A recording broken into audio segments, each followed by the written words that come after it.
Hey guys, this is Nitesh, and welcome to another episode of Steam Sale Hangover. Today's episode, papers please.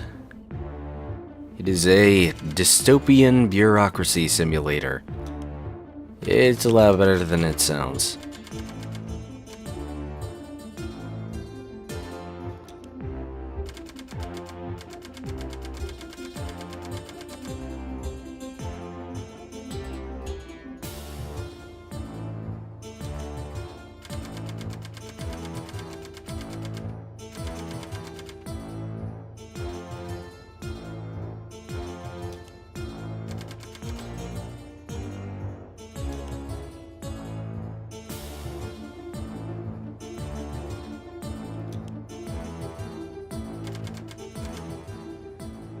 So this is a game about deduction.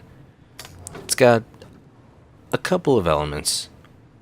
The deduction aspect is that while you're working on this border, you have to deduce from people's paperwork whether or not they're really cleared to come into the country.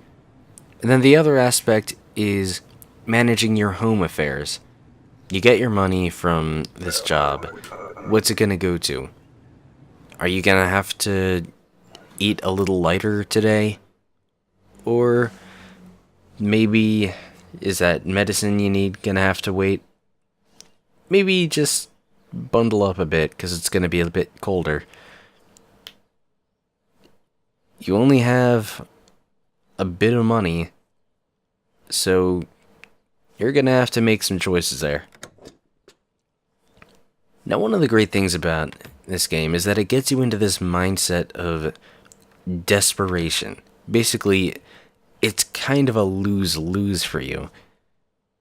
Your pay is based on how many people you let through the border. But if you let the wrong people in, if you let people in who should not be coming into the country, you can see pretty quickly what happens. The first time you let someone in, and then they immediately do a terrorist attack, happens pretty quickly. And as the game goes on, even if you let people in who are harmless, you'll still get citations. And the more of that happens, you're just gonna keep messing things up for yourself. Now, as the days go on in this game, the mechanics of the game expand. First off, there's the interrogating mechanic, where you get to examine multiple pieces of evidence and find the contradictions and kind of press them on it to get a better answer about, okay, are you really clear to come in here? Sometimes you'll find people who claim they go by multiple names. You can then fingerprint them to actually check on that. Most of the time, in my experience, when they say they go by different names, they're just lying. But there have been a couple of times where they said, yeah, this is an alias, and it actually was an alias. The last one I got to was detaining and arresting people. Now, I'm going to be honest, I'm not completely clear about when this comes up. It's always a bit inconsistent. You know, sometimes you find one bit of contradictory thing and you immediately get the detain option. Sometimes, like there was one time someone was wanted for murder, and I saw that in the newspaper. Then he shows up at my border checkpoint, and I get the detain option on him. On the other hand, there's one guy who kept showing up. First, he showed up with no passport, no papers, saying, yeah, let me into the country. Glory to our Stotska. No. Go away. And then he showed up with a handmade passport, and he showed up with a real passport, and no additional papers. And by that point, I had the option to detain people, but it didn't come up for this guy. It's like, no, I'm sorry, this guy is not trustworthy. Why can't I detain him? Why can't we just arrest him? So, that's... honestly, there's a lot to like about this game, just in terms of what it's making you do. You know, there was one point where I had one guy come through the checkpoint. He had all his papers in order, let him through, and he was like, okay, yeah, my wife is next in line, so don't be too hard on her. I'm like, okay, sure. His wife comes in, and she doesn't have her papers in order. So, you know, if I let her in, that was gonna mess things up for my family. That was gonna be one more warning than I had. So, I couldn't let her through. I had to separate a family at the border. There was also some better moments, like where I was informed about a guy who was arranging for women to travel into the country and then putting them to work in a brothel. The whole time just lying to them about the work opportunities he had for them. Then he comes through the checkpoint, and I get to click the detain option. Gotta admit, that was pretty nice. So, gotta say there are a few things where, like, I could understand this being a complete turn off for people.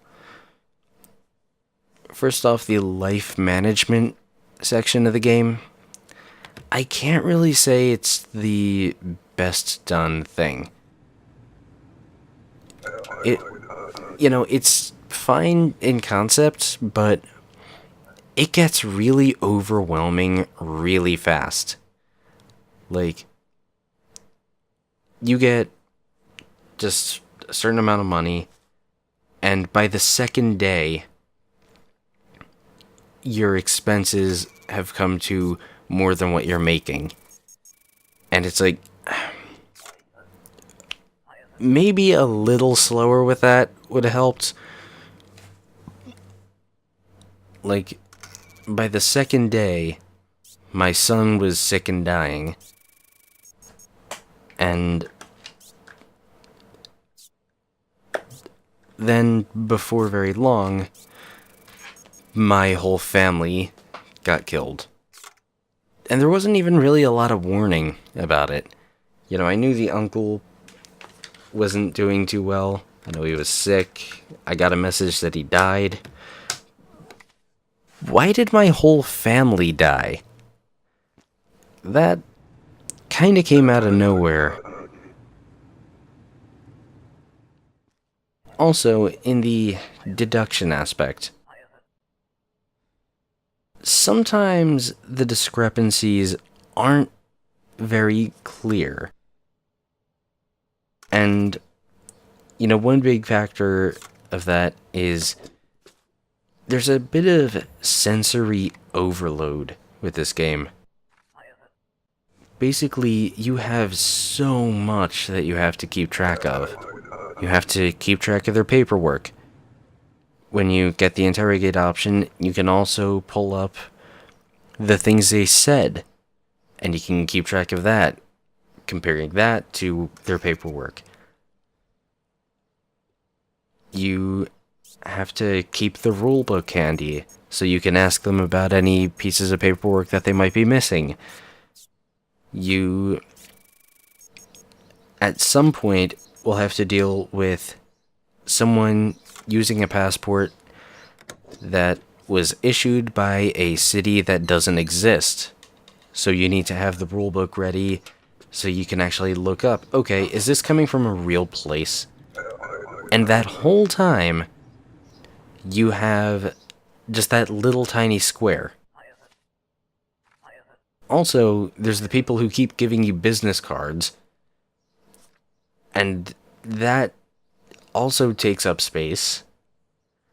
Like, you can bury the business cards under all the other stuff, but it's still a lot of space. Plus the fact that you can only stamp the passport at, like, one specific area there. It kind of makes it difficult to manage that space. The investigation space there is a little on the tiny side. It doesn't really seem like it at first, but once you keep going, oh yes it does. And of course there's also that pressure of you need to let people through, and you also need to not let people through. You know, you need to let people through because, like I said, the expenses of keeping up your household kinda start to get a bit more than you can handle pretty quickly. On the other hand, if you don't let people through, you'll actually be doing your job better.